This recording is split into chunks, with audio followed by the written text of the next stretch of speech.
All right, Zach. Here we are again, Yes. talking about Star Wars, talking about The Force Awakens, the first of the Disney saga of films, the sequel films, Episode 7. Is that what it's Ooh, referred to as, the sequel films? the sequel film? Yeah, the sequel films. So we got the It's original, generally, is like the original trilogy, the prequels, the sequels. yep. What's going to be episode Any, 10 through any, 12? probably just Disney Star Wars The from now next on out. thing. Yeah, the sequel to the sequel. Post Post sequel? Skywalker saga immediate trilogy. Yeah. Yeah, I guess it would be post Skywalker saga if they're going in the future, anyways, for the next one. So, All right, so The Force Awakens, it's great. yep, I love this movie. And I I do too. I enjoy it way more watching it again. I feel like I mean I have a newfound appreciation for it since I had watched this and was it 2016 it came out 2015. 2015, and at that time I hadn't watched Star Wars movie in years, but now I haven't watched all the movies leading up to it. It's like, okay, I have a newfound appreciation for the stuff they're dropping in there. This is it already was kind of divisive among fans. I think overall the reaction for this movie was fairly positive. When it first came out, I mean, there Yeah. was a lot of naysayers saying it's a retread. Yes, it's a retread ish. I mean, it does kind of follow the basic framework of A New Hope. We get a doomsday weapon. We have our young hero is thrust into a conflict that she didn't know about before, or that she had no previous interest in. She's introduced to the ways of the Force, um, and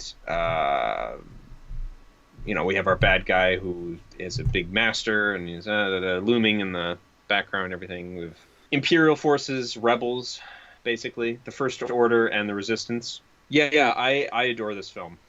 I think this is a wonderful, joyous film to watch. I always have a good time watching this movie. Yeah, and Tim, it's like watching the other ones, especially the prequels. There hasn't been a lot of positive stuff. I don't really have any negative, like definitely not any like cringy quotes. They definitely polished all that up, and there's nothing in like the actual production of the film that sticks out as bad because it's such a high quality everything about it. yeah, there are some dumb, a couple of dumb broad things that which are, funnily enough, I found similarities to another soft reboot, if you will, of a franchise that J.J. Abrams also directed. It's called Hmm. Star Trek. Okay. So it comes from the problem of characters need to know something that's happening in order to have an emotional reaction to it and in order to further the plot. When in actuality, it makes literally no sense that they know about this events. So in spoilers for Star Trek 2009, slight, I'll keep it vague. There is a character who sees a planet. He's on like an asteroid somewhere, and he sees a planet basically like imploding. There should be no way he would ever be able to see the planet do that from where his position is. That's not how that works. Yeah. Yeah. Additionally, in this film, it's worse though because we have a doomsday weapon, which is in a complete other sector of the galaxy, Yeah. uh, using they call it like a hyperspace light thing, which is like that's fine. Your technological terms, it basically that's fine to me. The fact that it can target planets so far away, it kind of doesn't make sense. But like the fact that they use like hyperspace technology or whatever for it, okay. The problem I have is the fact that all of the characters in every planet where we see can see all of them being destroyed. They can see the laser go, and they can see all of the planets being destroyed. The planets are way too close together to begin with. We have Coruscant and the Ho something, the Hodor system, the Game of Thrones. Yeah. Um, those all the system worlds where the New Republic is based are all get destroyed, but they're all like way too close to each other.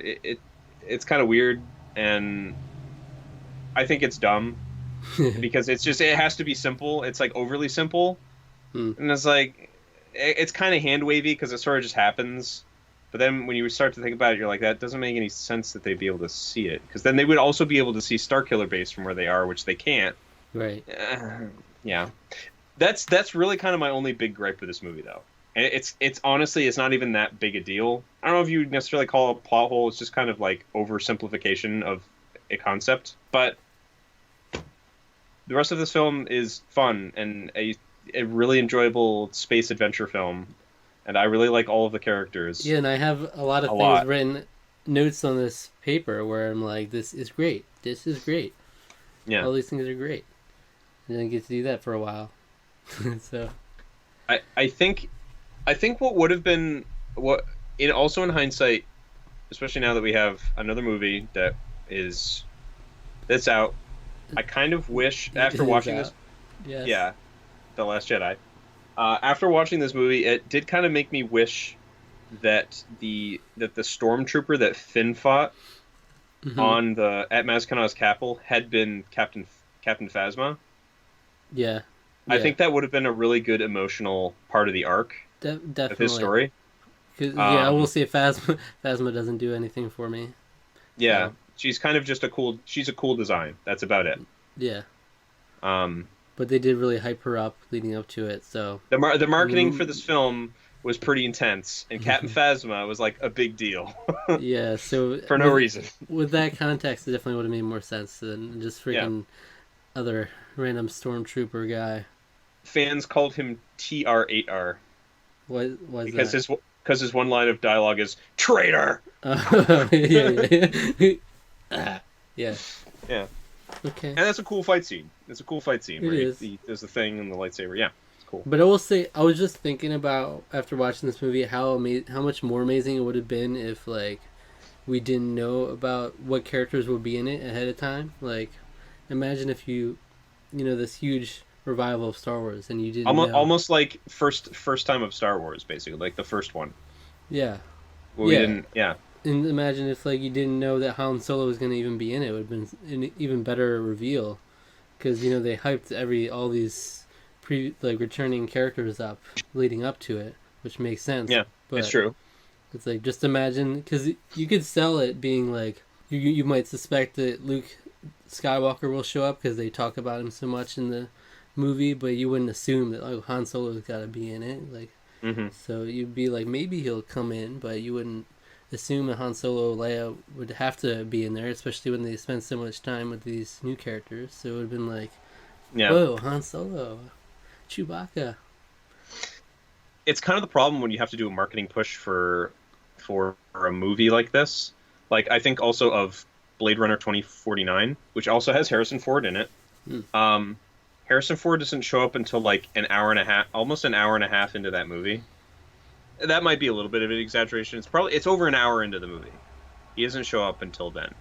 And he doesn't have the most bearing on the plot. A lot of the plot is from Ryan Gosling's character's perspective. And you kind of have to mark it because it's a sequel to Blade Runner. You're going to have Harrison Ford in there, right? Yeah. But it kind of does undercut it a little bit. It would have made so much more sense to not have spoiled the fact that he shows up in the movie, but it's you have to market the fact that Harrison Ford's going to be in it. He's a big name actor. Everybody knows who he is. He's in the first one, so and it's the same sort of thing with this movie too. And obviously that's what made this movie so successful is those trailers had crazy amount of views because it's Star Wars. Not only is Star Wars back, but it's all the original trilogy fans can have something to hold on to as well. And be okay, this is a return. There's something for everybody in there in the marketing. So. We did say the film is mostly retread in the plot structure. There's nothing really overly original here in that, but that's not necessarily a bad thing. I don't think. I think it was necessary to do that. I think that particularly since if you think of how films have done reboots or soft reboots recently in the recent years, it makes sense to have a familiar sort of structure to make it appealing to a large audience, but B also to you go with what works, right? That plot structure works very well. We know it works. Other movies have done it. It's not just A New Hope. It's setting a foundation for a new sequel trilogy. And rewatching this again, I mean, it just does it so well. I mean, I still have so much fun watching this movie. Yeah. Um, I love Finn. I love Ray. I yeah, love Poe. yep. I like, All yeah, all these the are all great characters are very, additions. they're very likable characters. We understand their motivations. They're very clear. Um, we understand the emotional resonance behind all of their different character arcs. Poe doesn't really have a character arc, I would say. He's just kind of a likable hero, pretty He much. disappears and comes back. Yeah. Um, But I think in earlier drafts of the script, I think he actually died okay, originally. yeah, I'm glad they changed that yeah, because, yeah, yeah. So I think if you didn't even have the returning Han Solo and Leia, Chewbacca, it still would have been a great movie because they made this character so strong and they didn't like hmm hinge the whole thing on needing those older characters.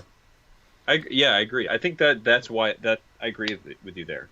That is kind of why it works because it doesn't overly rely on those characters that much. So, So I really love Finn. Even watching it again, mhm. Finn is just such a great charismatic character too. Like almost every scene that he's in, I'm into it. Like there isn't much in this movie. I don't really recall specific times where it's like a dull moment where Mm, there's not something exciting happening, or at least have a great character interactions going on. There's a lot of great character interactions, like between Finn and Poe, Finn and Ray, Finn and Finn and a lot of people, Finn and Finn and Han Han Solo. Solo. Yeah, Yeah, those are some of my favorite scenes of the movie. Did you just call me Solo? That makes me laugh every time. I'd say the closest the movie comes to cringe is the "I'm in charge now, Phasma. I'm in charge. I'm in charge."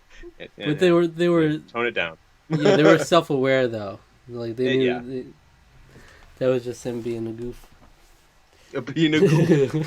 Uh, Okay, so yeah, I didn't write specifically plot points just because I liked this so much. I just yeah, have general sentiments about it. Finn is someone you can go woo, and it'll make sense. You can't have a little boy go woo, yippee! yippee. Like if they had Yeah. Finn say yippee, it would work. Yippee. Well, it might have been a little weird. A little weird, but we Yeah, would accept it. It's yeah, Finn. Han and Chewie reveal was great. I think it's a really well done. Like the yeah. way they go about bringing these The build up characters to back. that is really the build up to that is really great. It's Yeah, very effective. and the Millennium Falcon reveal is great too. Yeah. That's done so well because like they purposely framed it so well to where it's like, how about we go with that one, and you don't see what she's pointing at, Yeah, she's like, that's a piece of garbage. We're not gonna go to. Yeah. and then boom, the beautiful camera pan over to it. Mm. It's great. There's a lot of fan service. This is a movie that is definitely built on a lot of fan service and nostalgia too. It is, but it's not too. It doesn't do it to a point where it's distracting. I don't think. For sure. Um, I Because think, I mean, I watched when I first watched it. I had the same reaction. Like I love this movie after watching it. yeah, I it's hadn't watched the original movies and since I was young. So there's the danger when it comes to fan service with movies, and we will get to that eventually. Trust me. There's danger when it Ooh, comes to fan service in movies, of it becoming pandering or like it's too much. Like it's like okay, you've kind of crossed a line there. It's like it's just too much, like fan service or like callbacks to the past. This movie has just enough that it's not overbearing and it's not distracting, but enough also to please the hardcore fans. Yeah, I mean that's like even the little bits and pieces where like Finn's looking around for stuff to help Chewbacca and he picks up like the training droid and then he puts it down. Like just random crap like that yeah, is like yeah. There are a lot you of know great comedic moments in this. It's like great comedic timing in general. yeah, unlike Jar Jar. Well, God bless him. I Yeah, I would say Finn is a funnier character than we've ever had before. Yeah, Finn is really he's an enjoyable character, but and like I said, I he think he lights up any scene he's in pretty much. yeah I will say creepy Kylo, reminiscent of Anakin a little bit, and that he's got that creepy vibe about him, especially when he's got Rey strapped down on a freaking yeah chair and it's like getting all close. Oh yeah, and that's okay. We haven't even talked about Kylo Ren yet. Kylo Ren. I love Kylo Ren. Okay. To me, he's like one of the best things that's happened about the sequel trilogy. I love him as a character. He's like it's weird because it's like character traits that he has wouldn't necessarily be like, oh man, compelling character right there. I mean, think because he's like unhinged, he's bratty, he's demanding and like, oh, but the thing is, it's like he's like also a little too like overly reliant on like, oh master, oh the Snoke and everything. He's like clearly all with the Snoke. He's buddy with Snoke, but it's all like he's just so compelling because he's still threatening. He's still menacing. Yeah, One of my yeah. one of my favorite scenes in the whole movie, and it was when I first saw this movie. It's because I was like, I didn't know who played him. I didn't do a lot of like digging into to stuff about this movie because like I wanted to come in as fresh as I could, even having seen trailers. So when he takes it off, he takes the mask off. He's been in this mask for like most of the movie. And he takes it off, and he just looks like a normal kid. Like he just looks kind of. I mean, he's Mm-hmm. Adam Driver. Yeah, He yeah. just looks like a normal. Not. He doesn't look evil. He doesn't have like any like gross scars or anything. He just looks like a person, like not threatening at all. His face isn't a threatening face, and it's like he has to do what he does to intimidate people because like I mean he's not gonna be taken seriously if he doesn't have that mask. I guess is thinking behind it. Yeah. But it's more than that. It's almost like he has to put on airs. He has to try to live up to his grandfather's reputation of a Sith Lord, basically. And because Sith Lords in the now non-Disney canon often clad themselves in armor, in masks to intimidate their foes. Wasn't a new thing for Darth Vader, even though his was necessary for his own survival. Mm-hmm. But I just there's something very compelling about a character so conflicted, but also still very intimidating and menacing. Like that scene with where he's like interrogating Rey.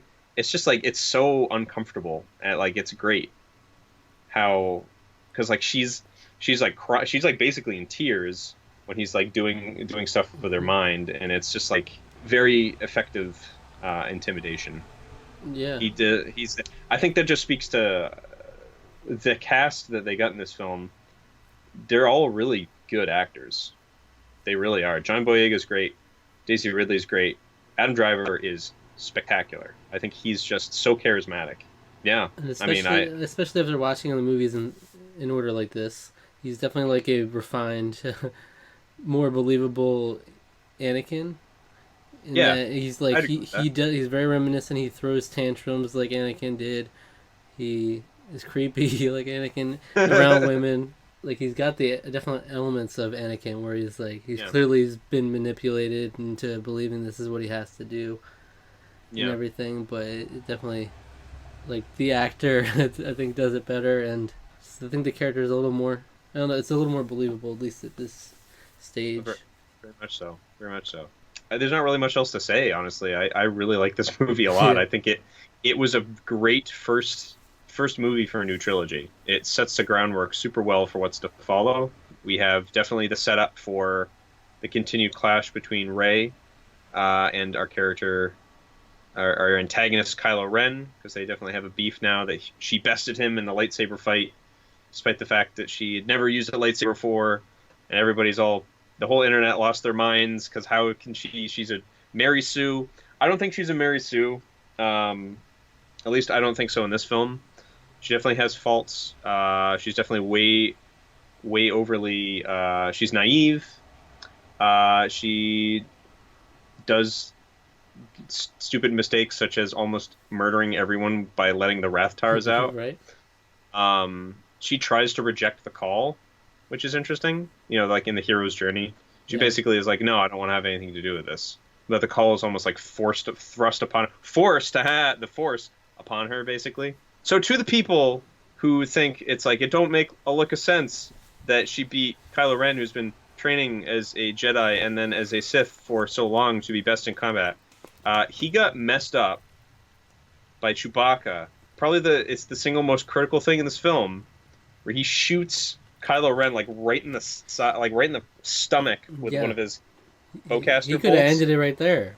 Yeah, if he just Get, aimed a little higher, he get probably could another have. shot in there. Push that boy off. Yeah, What an epic yeah. moment that would have been.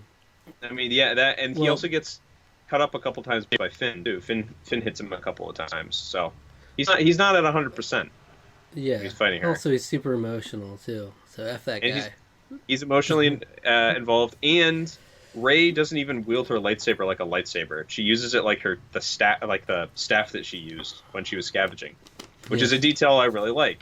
She doesn't know necessarily how to use a sword, so she like stabs with it and Yeah, stuff a yeah. lot.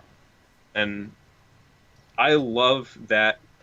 Ugh, the lightsaber fight there is so It is good. great. It's Yeah. so good. I really like it a lot. It's because it doesn't feel like it's emotionally satisfying, but it doesn't feel like overly choreographed.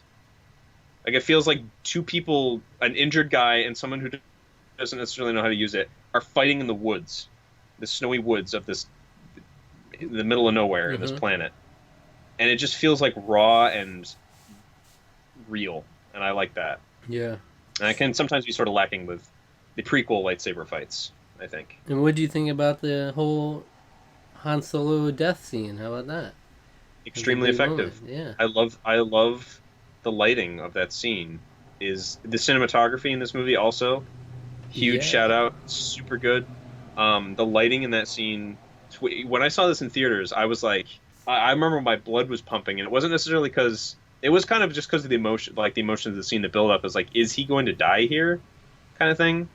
I kind of was like, you would think he probably is going to, like, that's just seems to make sense narratively here, but like the lighting of that scene, where the lighting is completely matches everything, all the conflict that Kylo Ren has, where his face is partially like red on, it's like red on one side and it's like light and blue on the other side.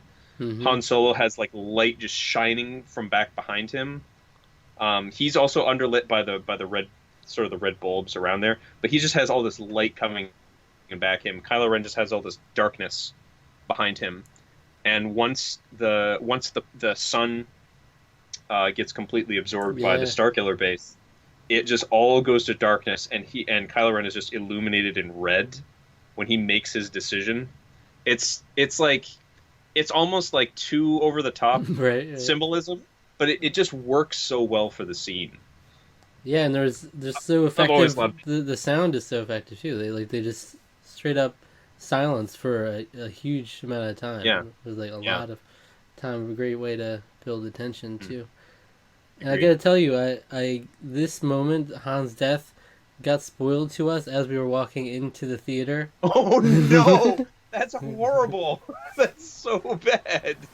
Oh no, that's. We're walking in, someone's as they're walking out, they're like, "Hey, can you believe they killed Han Solo at the end there?" Jesus, you'd think it was Wow. such a casual back then. Yeah, you're just like, oh no, okay, thanks for that. It's like, yeah, Han Solo, but Jesus, Oh and man, that that's triggered us. From then on, were like super cautious going to, like, especially opening weekends and stuff. And there's so many people.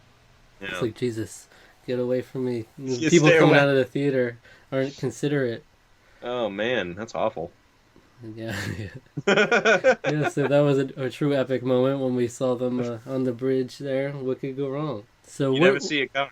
what are your thoughts on Han Solo's arc overall? Do you think that was a good way for him to go out? I think it was a really good end to his character, actually. So this is something with the arc of these sequel trilogies, like the characters and stuff. On the one hand, it's very frustrating because it's almost like, we all just got old and tired and we failed in everything we did. And that's sort of a problem that you don't realize when you're thinking about how do you do a sequel trilogy to Star Wars. And it's like, well, you got to have some sort of new conflict. Mm-hmm. There's part of me that's like, I don't like some of the directions that they've gone, because they basically made it like it's almost like, they all failed at what they were trying to do, so let's just hit the reset button on them and just on their character progression. It almost sort of feels like that, because Han Solo goes back to smuggling. Leia goes back to being a general. Luke Skywalker, he's a whole other bag of tricks that we have yet to discuss because we'll talk about that during the Last Jedi discussion. Um, but he's exiled himself for some reason. And that as a concept is great. That works super well. It's like, Yeah. why would Skywalker do And that? I love how That everybody talks about the legend of Luke Skywalker too, yeah, and how it's that's just like no one has the exact details. It's like Finn thought he was just a myth. it That makes kind of sense for somebody who's living in the backwoods, Jakku, for her whole life. Makes sense for a stormtrooper who's been like from birth has been raised to just kill things, to fight for the First Order. thing. Um, that makes sense. I'm glad that yeah we see this like who is Luke Skywalker? Who's this? I love that too. But I love the idea of Han and Leia. They didn't like split up because of like a marital dispute or whatever. Like it wasn't like, oh, he was off drinking and smuggling with his friends, and I didn't want it like that. Like they made it like a realistic kind of thing with their son. I guess in terms of the movie, he turns to the dark side. So it's like his fall from grace. They have to essentially deal with that emotion of that in completely different ways. Han goes back smuggling because it's like the only way he can figure out how to deal with his life. Like it's just like my son's essentially dead, more or less, and Leia puts all her efforts into what she knows best, rebelling against a regime that's being raised thanks to what her son did. Yeah, what a messy family tree, by the way. Like Jesus, it's like there's no consistency in is it going to be a good child or a bad child? It's like a coin toss. That's too bad. But I think the Skywalkers, huh? But I think Han Solo. It's interesting also that the idea that Han Solo would be such a caring father. It's like you can see how much he's grown from the initial trilogy, where you never expect him to be like that. Yeah, You know, that's very true. Very true. and it's I think it's pretty powerful in that regard. No, yeah, I like that they went there with their characters. I like it is kind of when you look at the grand scheme from the older films, it's kind of like oh, but when you just sort of look at it, take it for what it is, two parents grieving, having to go their separate ways from either the consequence. Like take a real world example, that can sometimes lead to like marriages splitting up or divorces. You know, When your child's a murderer, yeah, where your child does something horrible, gets involved in with the wrong people, kills somebody or dies. You know that can yeah. that just will emotionally completely affect people, and I think that's done very respectfully and very Believably. I like how they did that in this movie. Yeah, I think it's believable and yeah. And the last thing I've written down that I wanted to mention is that I just love Poe's return, and when Finn's like, "That's one hell of a pilot," and he doesn't even know it's him yet. Yeah. It's like, oh, that's nice. That's nice. It's like, Yeah, he's not like Poe Dameron. There he goes. yeah, he's just complimenting a pilot going around, and then Yeah. he's like, oh, Poe. shooting up some guys. Yeah. But that's great, and they managed to make that relationship, all these relationships, so believable and great chemistry when they've only like just met in a matter of hours.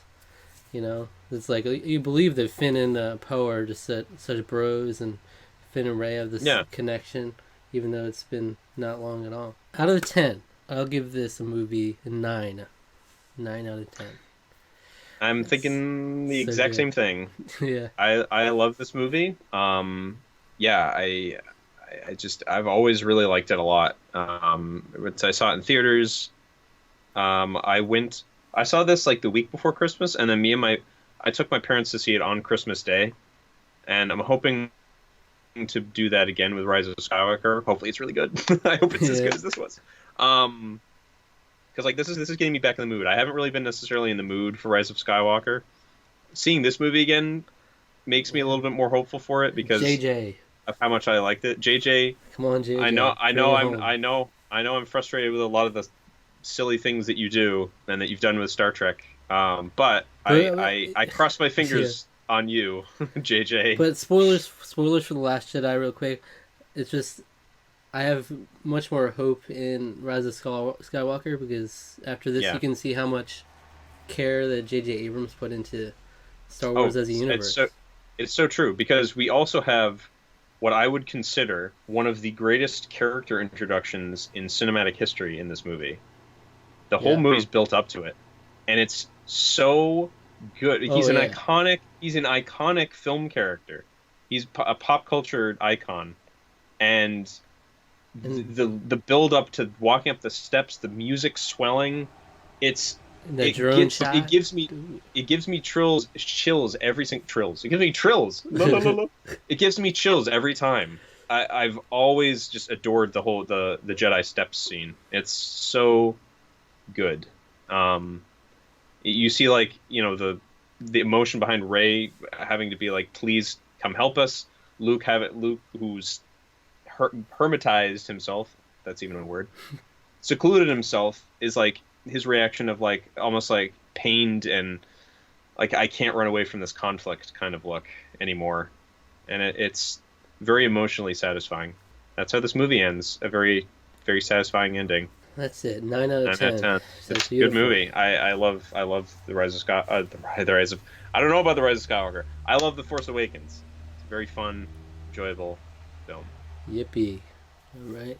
And next week we'll be talking about Rogue One and The Last Jedi.